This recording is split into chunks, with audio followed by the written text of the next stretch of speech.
Media. All right. You see it on top of your board.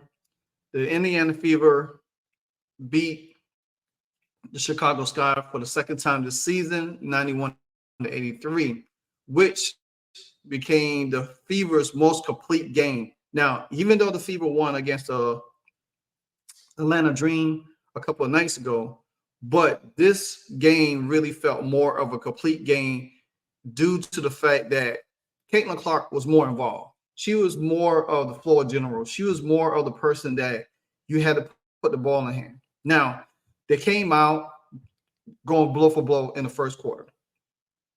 But then, once Caitlin go to the bench in the second quarter, okay, you look at it and say, well, here we go again. Can they sustain these? Can they do this? Can they do that? Because if you look at it, the Sky led the first quarter 26-23. Then the Fever came back in the second quarter, outscored them 24-17 to take a halftime lead. Then in the third quarter, the Sky took a 2-point advantage in there, 23-21. But then again in the fourth quarter, when the Fever needed it, they outscored them 23-17.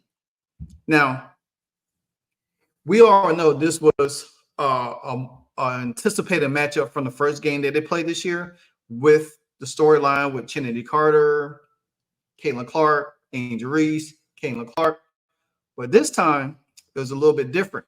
Now, Angel Reese did get a flagrant one with the swipe of the ball over Caitlin Clark's head, and she hits her.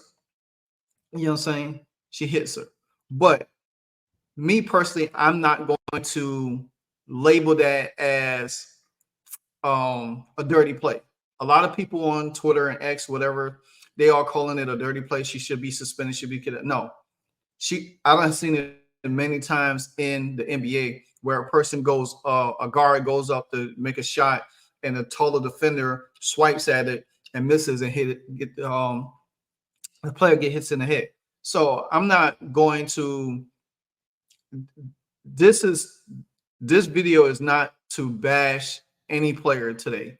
It's just to highlight certain things in the game from the Fever.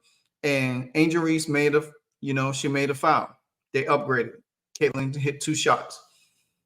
But what I want y'all to look at real quick is this.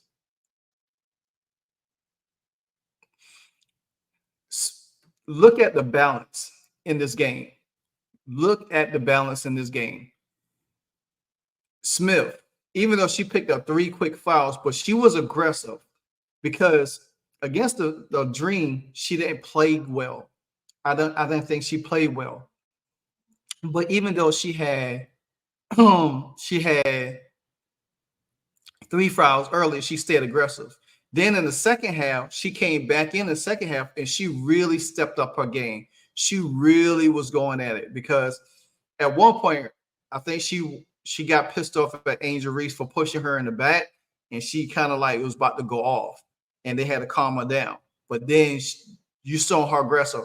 Now, Nalena Smith, she has a really good mid-range post play because she could shoot really good off her hand, her one-hand shot, and I like that. And I love the way that this team was good because you got to think Caitlin had 7 points in the first quarter. She didn't have no points in the second. And they gave away the lead midway in that second quarter because I think it was up 20. I think it was 25, something like that. But what I seen was when they looked like it was up, I think it was 55-52, something like that. And I think Chrissy Sides decided to say, okay, hey, we need to put Caitlin back in. You didn't wait too later on when the league got too big to insert her back in. As soon as it got up to like 3 points or more, so you say, okay, let's go back in. Caitlin came back in. Now, I do want to say this. Christy Wallace, she's really bad on defense. Really, really bad on defense because she couldn't keep up with Mabry. She couldn't keep up with Trinity Carter. And which to give the Chicago Sky a lot of credit because they switched their lineup to see how they was going to be a little bit effective. Which, I mean, it kind of kept an even pace. It was even blow for blow. But Aliyah Boston and Caitlin Clark are looking more and more cohesive because if they play that inside-outside game, you know Caitlin is going to draw a lot of attention. She's going to draw a lot of attention to where they have to execute. And that's the key to it. They have to execute shots. You look at Lexi Hall, came in, played pretty good defense. Now, this is the second game that Lexi Hall played in and they won. She was a +5 in this game, 6 points, playing really good sound defense. She only had 2 personal fouls. Erica Wheeler, she made some bad mistakes. She only had 2 points, and Christy Sides got on her. She really got on her. Katie Lou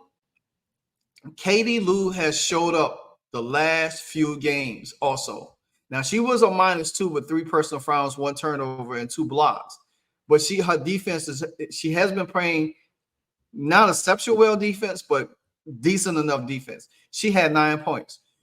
And that's what I like about her. She had 9 points. Make sure I get a good reading on her real quick. A box score. She was 3 for 4 from threes. And that all of them opportunities they get, because remember in the season, they wasn't hitting these shots like this. They were not hitting these shots at all. I mean, they was missing shots, clinking, and it was putting so much pressure on Caitlin. Now that they're hitting shots and they get into the rim, they playing that inside-out game, it makes it easier for Caitlin to find her rhythm and get her shots. If you notice, Caitlin was being a little bit more aggressive this game. I don't know if it was extra motivation or whatever the case may be, but she drove more to the basket. She still get trapped a little bit in there, but she got more to the basket. There was one play when she drove to the basket and all 5 of Chicago Sky teams collapsed on her and she bounced it back out to Samuelson for a 3-pointer. That was key. The thing about it is that if Aliyah, Kelsey, Boston, Smith, and Clark, if they could play like this game in and game out, because they got a game against the Wizards. I mean, not the Wizards, but Mystics on Wednesday, which that's going to be a tough game. But if they continue to play like this, it's going to be help out a lot because you can't focus on one person. And you've seen it tonight that they was trying to focus so much on Caitlin where they was leaving a lot of people open. You got Reese in foul trouble. You end up getting Cardozo in foul trouble. And just like the first matchup, Boston was able to dominate both of them in the paint. And that's good. Now, Boston, she has had 2 back-to-back great games. She had that game against the Dream where she had 27 points. This game, she had 19, and she had 14 rebounds, which really was really good. She had 5 block shots. Well, she was really playing really good. She has 4 assists. She only had 3 turnovers, and she was a +13. That's efficient. You got to be efficient a lot. And you look at Kelsey Mitchell, who hardly doesn't have an assist, but she only had 2. She had 1 steal, 4 rebounds, 3 turnovers, 3 personal fouls. She was a +5, but she had 17 points. She played within the game. Now, there was one point in the game where I was yelling at the TV and saying, hey, get the ball back to Caitlin. Get the ball back to Caitlin. And once Kelsey Mitchell realized and started getting the ball back to Kay, then her game is going to be, because she knows Caitlin's going to find her. Caitlin's going to find her teammates. They have to trust her to be that floor general. Wallace, no points. I don't even know how she was a +3. And the thing about it is, she's such a liability on defense. I mean, she had 5 assists, so I guess that's a +3. She had 2 rebounds in the game. She didn't commit no fouls, but she's such a liability on defense. And this is where Christy Sides is going to have to really start looking at her and say, look, I'm going to have to take my chance on Celeste Taylor. I don't know what's the deal with Grace Berger. I don't know if she's healthy or not. But at the same time, you're going to have to insert Chelsea in there sometime to play, certain matchups, especially when it's come to defense. Again, Caitlin had an excellent game. She almost had a triple-double this game. Almost had a triple-double.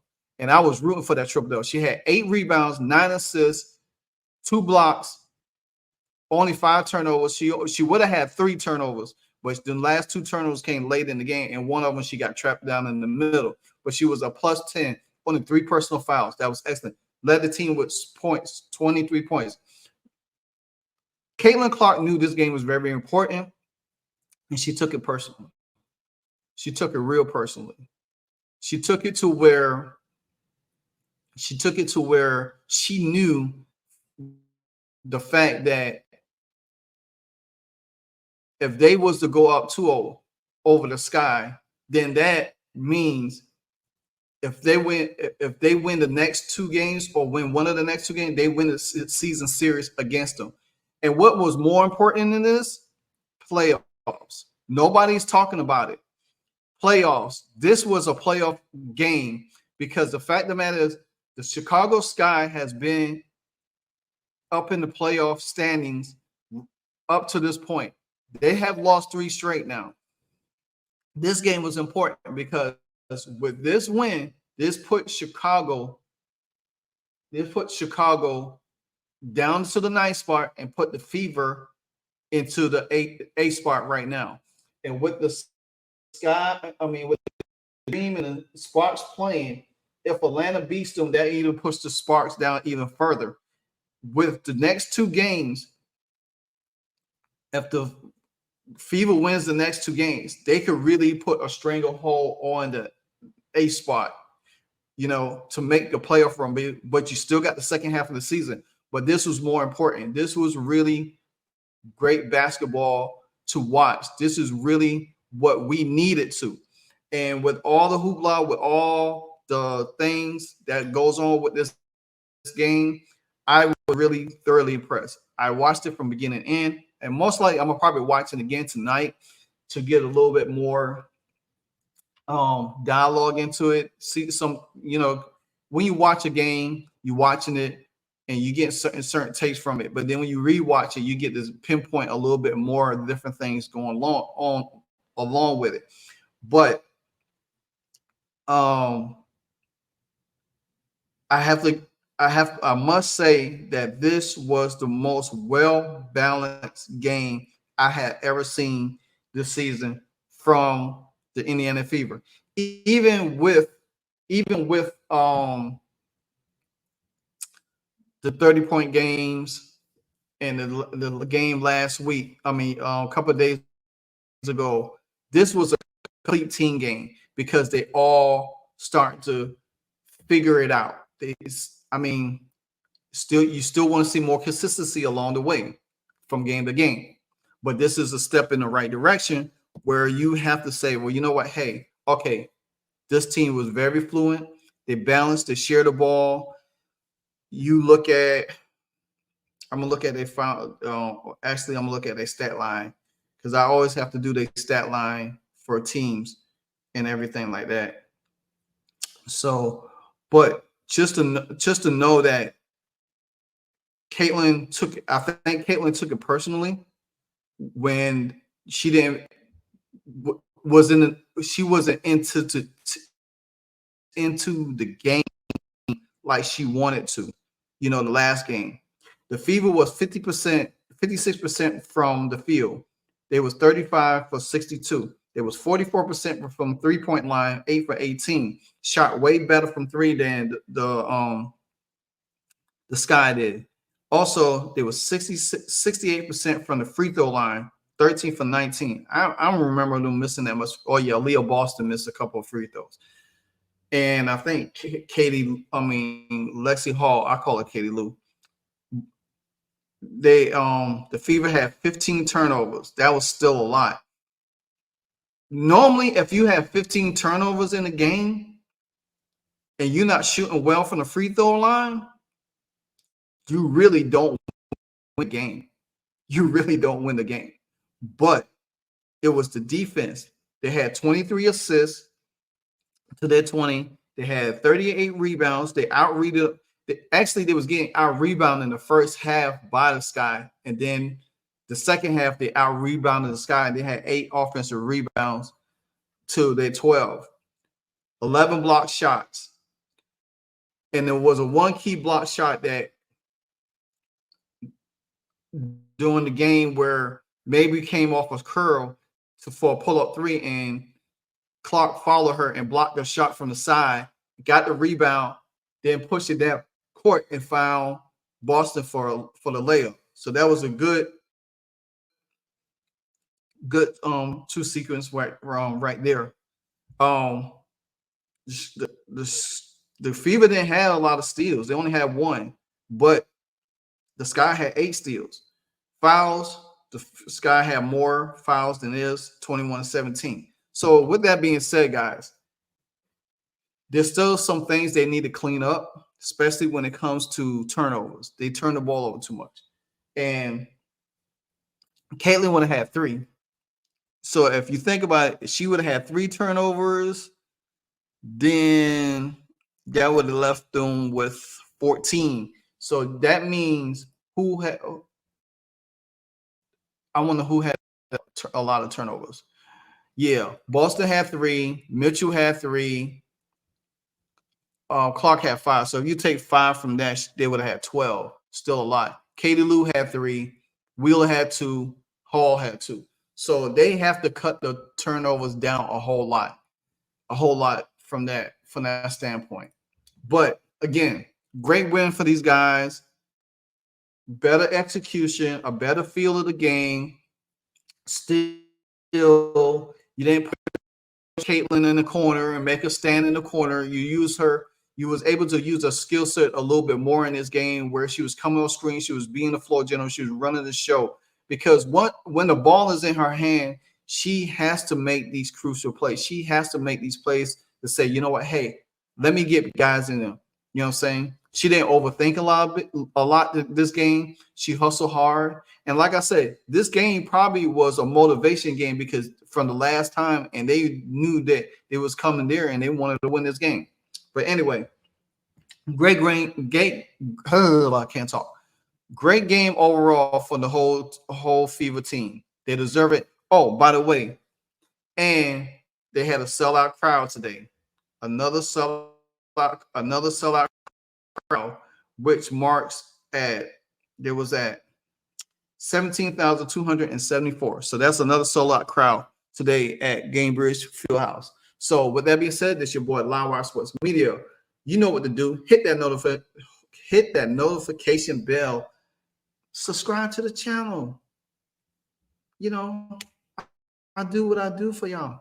But now they got to rest. They got another home game on Wednesday. So they don't play. They don't play Monday. They don't play Tuesday. They got a home game against the Mystics on Wednesday night. Should be another win, and should be another great performance by Caitlin Clark in the game. Now that you're getting to see a little bit, I do want to put this in there before I leave out. I did watch 5 minutes of the Utah Jazz and the Chicago Bulls the Michael Jordan last NBA Finals, the one that he went for 6. And I watched Karl Malone and John Stockton a lot. Aliyah Boston and Caitlin Clark could be the John Stockton and Karl Malone type with a little bit of I guess you could say what, Jordan and Pippen a little bit or whoever. But if Caitlin and Boston continue to develop chemistry in that two-man game, that pick and pop, that screen and roll a little bit better, because shout out to Adrian Ross. She called that out in one of her video that they don't set screens properly and they don't use the pick and roll effectively. But I think this game that they did use it a little bit more to their benefit, and it helped them overall because, like I said before, if your other players are hitting shots, it's going to make it so easy for Caitlin to get her shot off. And I think, like I said, I knew Caitlin. I called it last night. I said Caitlin is going to go for about 20 because I think she's going to want to be aggressive. The more aggressive you could be, you could get the fouls. Not looking for the foul, but you will get the fouls. And then that sets up where now they have to worry about her driving a lot and not just looking for the three-point shot, because the three-point shot going to come because they're not going to have to figure out how to play you. Now teams going to have to figure out how to play the Indiana Fever because now everybody's starting to get in the scoring column and being a little bit efficient. So with that being said, great win, 91-83. And the Fever is 2-0 over the Chicago Skies and took over 8th place for the playoffs. Until then, I'll holla. Peace.